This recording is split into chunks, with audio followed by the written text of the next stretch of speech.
Everyone, आप सभी का आज के लेक्चर में स्वागत है। तो आज के लेक्चर में हम पढ़ेंगे 12 अक्टूबर के करंट अफेयर्स। तो चलिए चलते हैं आज के पहले करंट अफेयर्स की ओर। तो पहला करंट अफेयर्स यहाँ पर मुंबई एयरपोर्ट यानी कि छत्रपति शिवाजी महाराज इंटरनेशनल एयरपोर्ट की तरफ से है। तो Chhatrapati Shivaji Maharaj international airport 100% green energy पर अब संचालित होने लगा है और इन्होंने यह टारगेट पूरा किया है। किस तरीके से?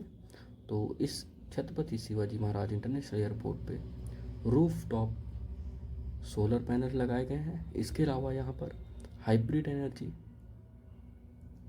एवं हाइड्रो प्लस विंड एनर्जी का भी सहारा लिया गया है। तो इस तरीके से इसको पूर्णतः ग्रीन एनर्जी पर संचालित किया जा रहा है।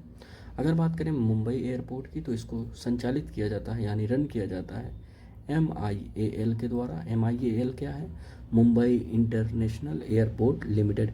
यह एक जॉइंट वेंचर था और यही छत्रपति शिवाजी महाराज इंटरनेशनल एयरपोर्ट को रन करता है। इसके अलावा 2029 तक का टारगेट रखा गया है कि इस छत्रपति शिवाजी महाराज इंटरनेशनल एयरपोर्ट को नेट जीरो एमिशंस हासिल कर लिए जाएंगे। तो चलिए चलते हैं अगले करंट अफेयर्स की ओर। अगला करंट अफेयर्स यहाँ निसान मोटर्स की तरफ से है। तो निसान मोटर्स ने रशिया से अपने बिजनेस से एग्जिट कर लिया है और इन्होंने अपना बिजनेस रशिया के अंदर €1 में बेच दिया है। और बेचा है किसको? है रशियन स्टेट ऑन एंटिटी है नामी। तो नामी को इन्होंने €1 में अपना बिजनेस बेच दिया है। इसके अलावा निसान के पास राइट्स हैं कि अपने बिजनेस को 6 years within 6 year by back भी कर सकते हैं। इसके पहले निसान के अलावा रेनॉम, जो कि एक फ्रेंच कंपनी है, इन्होंने भी रशिया से एग्जिट कर लिया है। तो रशिया और यूक्रेन के विवाद के कारण रशिया के ऊपर बहुत सारे सैंक्शन लग चुके हैं। इस कारण निसान रशिया के अंदर किसी भी तरीके की अपनी मैन्युफैक्चरिंग नहीं कर पा रहा था और वहाँ से न गाड़ियाँ भी एक्सपोर्ट कहीं और कंट्रीज़ में नहीं कर पा रहा था। तो जिसके कारण निसान को यह फैसला लेना पड़ा। तो अगर बात करें निसान की, तो निसान एक जापानीज़ ऑटोमोबाइल कंपनी है, ठीक है, और इसकी फाउंडेशन रखी गई थी 1933 में और इसका हेडक्वार्टर है योकोहामा जापान में है। तो चलिए चलते हैं अगले करंट अफेयर्स की ओर। तो अगला करंट अफेयर्स यहाँ पर प्रधानमंत्री मोदी जी ने अभी हाल ही में UN वर्ल्ड जियो स्पेटियल इंटरनेशनल कांग्रेस को एड्रेस किया है, तो उससे रिलेटेड है। तो यह UN वर्ल्ड जियो स्पेटियल इंटरनेशनल कांग्रेस यह हैदराबाद में आयोजित कराई गई थी और इसको आयोजित किया गया था UN plus department of science and technology and space Hyderabad, ठीक है। तो हैदराबाद में यह आयोजित कराई गई थी और इसको इनॉग्रेट किसके द्वारा किया गया था? तो इसको इनॉग्रेट किया गया था डॉक्टर जितेंद्र सिंह जी के द्वारा और इसमें 2000 से ज़्यादा लोग शामिल हुए हैं। तो अगर बात करें इसके थीम की, तो इसका इस साल का थीम था Geo enabling the global village, no one should be left behind. तो चलिए चलते हैं अगले करंट अफेयर्स की ओर। तो अगला करंट अफेयर्स यहाँ पर ओडिशा से रिलेटेड है। तो ओडिशा के CM नवीन पटनायक जी ने फुटबॉल फॉर ऑल प्रोग्राम को लॉन्च किया है और इसका मेन मकसद यही है कि फुटबॉल को बच्चों के बीच प्रमोट किया जा सके। तो अगर बात करें इस फुटबॉल फॉर ऑल कैंपेन की, तो इसको फीफा प्लस ओडिशा के अंदर Kalinga institute of industrial technology plus Kalinga institute of social sciences, इसके द्वारा इनिशिएट किया गया है और इसका मेन मकसद यही है कि फुटबॉल को ओडिशा के अंदर बच्चों के बीच पहुंचाया जा सके। तो इस प्रोग्राम के तहत 43,000 से ज़्यादा फुटबॉल डिस्ट्रीब्यूट किए जाएंगे। तो अगर बात करें ओडिशा की, तो ओडिशा के गवर्नर कौन है? ओडिशा के गवर्नर हैं गणेशी लाल जी और CM है नवीन पटनायक। तो चलिए चलते हैं अगले करंट अफेयर्स की ओर। अगला करंट अफेयर्स यहाँ पर गूगल से रिलेटेड है। तो गूगल एक रिवॉर्ड प्रोग्राम इंडिया के अंदर लॉन्च करने वाला है और इस प्रोग्राम के तहत गूगल प्ले पॉइंट्स दिया करेगा रिवॉर्ड्स में। तो यह जो रिवॉर्ड प्रोग्राम आएगा तो इसमें जो भी परचेज़ आप ऑनलाइन करेंगे उनके तहत आपको गूगल कुछ पॉइंट्स देगा और जिनको आप रिडीम करके यूज कर सकते हैं गूगल प्ले के क्रेडिट्स में। तो इस प्रोग्राम के तहत इसमें 4 लेवल होंगे, ब्रोंज, सिल्वर, गोल्ड, प्लेटिनम, और यह 28 कंट्रीज़ के अंदर इंडिया के अलावा लॉन्च किया जाएगा। तो अगर बात करें गूगल की, तो गूगल को के बारे में आपको पता होना चाहिए। गूगल 1998 में फाउंडेशन रखी गई थी और इसके फाउंडर कौन थे? इसके फाउंडर थे लैरी पेज और सर्गी, ठीक है, सर्जी ब्रिन, ठीक है। और सीईओ कौन थे गूगल के? गूगल के सीईओ हैं सुंदर पिचाई। तो चलिए चलते हैं अगले करंट अफेयर्स की। अगला करंट अफेयर्स यहाँ पर आरबीआई ने पुणे के सेवा विकास कोऑपरेटिव बैंक लिमिटेड का लाइसेंस कैंसिल कर दिया है, इसको रिलेटेड है। तो रिजर्व बैंक ऑफ इंडिया ने पुणे के सेवा विकास कोऑपरेटिव बैंक लिमिटेड के लाइसेंस को इसलिए रद्द किया है क्योंकि वहाँ पर किसी भी तरीके के अर्निंग प्रोस्पेक्ट नहीं थे। इसके अलावा बैंक के पास एडिकेट कैपिटल भी नहीं बचा था, तो जिसकी वजह से इस बैंक का लाइसेंस आरबीआई द्वारा रद्द कर दिया गया है। तो अगर बात करें आरबीआई की, तो आरबीआई के बारे में आपको पता होना चाहिए। आरबीआई 1 अप्रैल 1935 को बनाया गया था और गवर्नर कौन है? गवर्नर है आरबीआई के शक्तिकांत दास।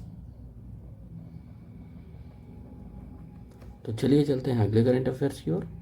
अगला करंट अफेयर्स यहाँ पर रसिया से निकल कर आ रहा है।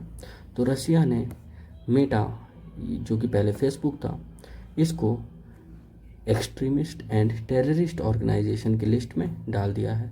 तो जैसा कि आप जानते हैं जियो पॉलिटिकल सिनारियो किस तरीके से चल रहे हैं, तो मेटा जो कि एक यूएस कंपनी है, इसको रसिया द्वारा एक्सट्रीमिस्ट एंड टेररिस्ट ऑर्गेनाइजेशन के अंतर्गत लिस्ट में डाल दिया गया है। और इसका मतलब यह हो गया कि मेटा की जितनी भी सर्विसेज हैं जैसे कि इंस्टाग्राम, व्हाट्सएप, ये सब रसिया के अंदर बंद कर दी जाएंगी। तो चलिए चलते हैं अगले करंट अफेयर्स की ओर। अगला करंट अफेयर्स यहाँ पर टेलीमानस इनिशिएटिव से रिलेटेड है। तो टेलीमानस क्या है? तो टेलीमानस है tele mental health assistant and networking across the state. तो यह एक तरीके की टोल फ्री हेल्पलाइन शुरू की जाएगी इसके तहत, और इसका मेन मकसद यही है कि देश भर के अंदर free tele mental health services को शुरू कराया जा सके। जैसा कि आप जानते हैं कि आजकल मेंटल प्रॉब्लम्स बहुत बढ़ रही हैं, इसलिए सरकार द्वारा यह इनिशिएटिव लिया गया है और इसको लॉन्च किसके द्वारा किया गया है? तो इसको लॉन्च किया गया है कर्नाटका के गवर्नर थावरचंद गहलोत जी द्वारा। तो चलिए चलते हैं अगले करंट अफेयर्स की ओर। अगला करंट अफेयर्स यहाँ पर क्रिकेट जगत से रिलेटेड है। तो इंडिया वुमेन्स टीम की कैप्टन हरमनप्रीत कौर जी को आईसीसी के player of the month award से सम्मानित किया गया है और सितंबर मंथ के लिए हरमनप्रीत जी को आईसीसी की महिला प्लेयर के रूप में चुना गया है।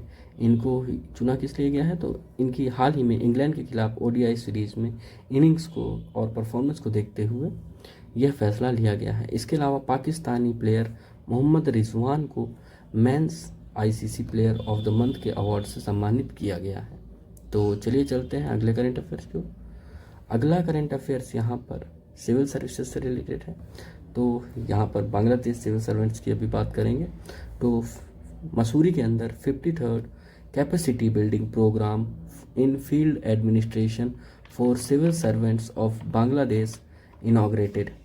तो यह मसूरी के अंदर national centre for good governance है, जिसको 2014 में बनाया गया था भारत सरकार द्वारा। यहाँ पर यह 53rd capacity building programme in field administration शुरू किया गया है बांग्लादेश के सिविल सर्वेंट्स के लिए, और यहाँ पर अब तक 1727 से ज़्यादा बांग्लादेश के सिविल सर्वेंट ट्रेंड किए जा चुके हैं। तो चलिए चलते हैं अगले करंट अफेयर्स की ओर। अगला करंट अफेयर्स यहाँ पर फिनेंस मिनिस्टर निर्मला सीतारमण जी की 6 डे विजिट को लेके है। तो निर्मला सीतारमण जी 6 डेज की विजिट के लिए यूएस जा रही हैं। तो और यूएस में वहाँ पर आईएमएफ यानी कि इंटरनेशनल मॉनेटरी फंड और वर्ल्ड बैंक की एनुअल मीटिंग को अटेंड करेंगी। इसके अलावा कई बायलैटरल मीटिंग में भी पार्ट लेना है फिनेंस मिनिस्टर को, जैसे कि जापान के साथ, south Korea, Saudi Arabia, Australia, Bhutan, New Zealand, Egypt, Germany, Mauritius, UAE, Iran and Netherland जैसी कंट्रीज़ के साथ बायलैटरल मीटिंग भी फिनेंस मिनिस्टर की होनी है। तो चलिए चलते हैं अगले करंट अफेयर्स की ओर। अगला करंट अफेयर्स यहाँ पर एक बुरी खबर से रिलेटेड है। तो छेलो शो जो कि भारत की तरफ से ऑस्कर में नामांकित की गई थी मूवी, इसके एक चाइल्ड एक्टर थे जो कि राहुल कोहली, इनकी ब्लड कैंसर यानी ल्यूकीमिया के कारण मृत्यु हो गई है। तो यही हैं राहुल कोहली जी और इनकी ल्यूकीमिया के कारण मृत्यु हो गई है। तो चलिए चलते हैं अगले करंट अफेयर्स की ओर।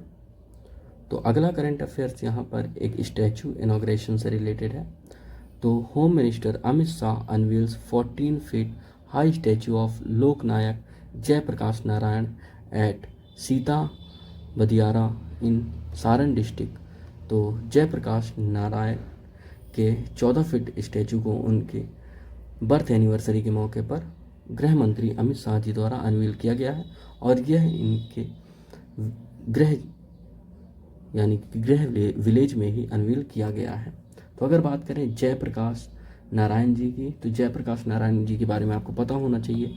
इनका जन्म 1902 में हुआ था और 1979 में जेपी जी की मृत्यु हो गई थी।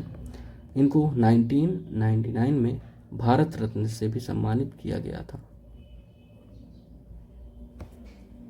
जयप्रकाश नारायण जी को लोकनायक और जेपी जैसे अन्य नामों से भी जाना जाता है। तो चलिए चलते हैं अगले करंट अफेयर्स की ओर। तो यही है, यहाँ पर आप देख सकते हैं ये है जेपी जी और यहाँ पर यह स्टैचू है। तो चलिए चलते हैं अगले करंट अफेयर्स की ओर। अगला करंट अफेयर्स यहाँ पर जापान और भारत के रिश्तों से रिलेटेड है।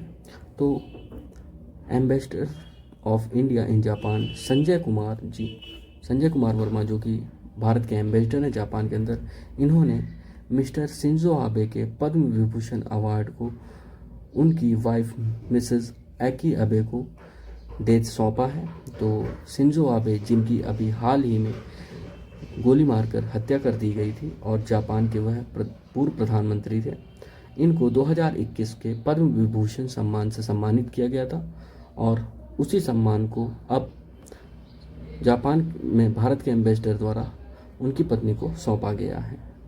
तो चलिए चलते हैं अगले करंट अफेयर्स की ओर। अगला करंट अफेयर्स यहाँ पर इंडिया और यूएई से रिलेटेड है। तो इंडिया और यूएई ने फैसला किया है कि जितने भी इंडियन इन्वेस्टर्स हैं यूएई के अंदर, इन सभी के लिए एक फास्ट ट्रैक मैकेनिज़्म सेट किया जाएगा ताकि जो भी जिस तरीके का वो इशू फेस कर रहे हों उसको जल्द से जल्द सुलझाया जा सके, जिससे कि इन्वेस्टमेंट में आसानी बनी रहे। तो चलिए चलते हैं अगले करंट अफेयर्स की ओर। अगला करंट अफेयर्स यहाँ पर प्राइम मिनिस्टर नरेंद्र मोदी जी ने इनॉग्रेशन करा है किसका, श्री महाकाल लोक कॉम्प्लेक्स का। तो उज्जैन के महाकालेश्वर मंदिर के श्री महाकाल लोक कॉम्प्लेक्स का इनॉग्रेशन किया गया है प्रधानमंत्री मोदी जी द्वारा। अगर बात करें इस महाकाल लोक कॉम्प्लेक्स की, तो ये 900 मीटर का कॉरिडोर है, ठीक है। और यह पार्ट किसका है, यह पार्ट है Mahakaleshwar temple corridor development project का और इसकी लागत आई है 316 करोड़ रुपए की। तो इसी का उद्घाटन प्रधानमंत्री मोदी जी द्वारा किया गया है। तो चलिए चलते हैं अगले करंट अफेयर्स की ओर। अगला करंट अफेयर्स यहाँ पर यूनियन मिनिस्टर नितिन गडकरी जी द्वारा है। तो union minister Shri Nitin Gadkari launches Toyota first of its kind pilot project on flexi fuel strong hybrid electric vehicle in India. तो टोयोटा की ये कार है जो कि फ्लेक्सी फ्यूल पर चलेगी, ये देख सकते हैं आप, और ये अभी पायलट प्रोजेक्ट है तो इसको लॉन्च किया गया है। तो इस प्रोजेक्ट के तहत जो भी फ्लेक्सी फ्यूल के तहत जो भी गाड़ियाँ लॉन्च होंगी वह पूर्णतः 100% पेट्रोल पर भी रन करेंगी इसके अलावा ब्लेंडेड पेट्रोल पर, यानी कि उसमें एथेनॉल ब्लेंडेड होता है, उस पर भी रन करेंगी। तो इसमें 20 से लेके 100% ब्लेंडेड पेट्रोल पर रन करेंगी ये गाड़ियाँ। इसके अलावा यह इलेक्ट्रिक मोटर भी इनमें रहेगी और उसके द्वारा भी यह रन की जा सकेंगी। तो इस तरीके की ये कार टोयोटा द्वारा लॉन्च करी जा रही है। तो टोयोटा के बारे में आपको पता होना चाहिए, टोयोटा एक जापानीज़ ऑटोमोबाइल कंपनी है। ठीक है, तो चलिए आज के करंट अफेयर्स में इतना ही। अगर आपको इन करंट अफेयर्स से रिलेटेड किसी भी तरीके की कोई क्वेरी हो तो आप मुझसे पूछ सकते हैं। इसके अलावा आप हमारे चैनल को सब्सक्राइब कीजिए ताकि आपको इसी तरह के इन्फॉर्मेटिव वीडियो मिलते रहें।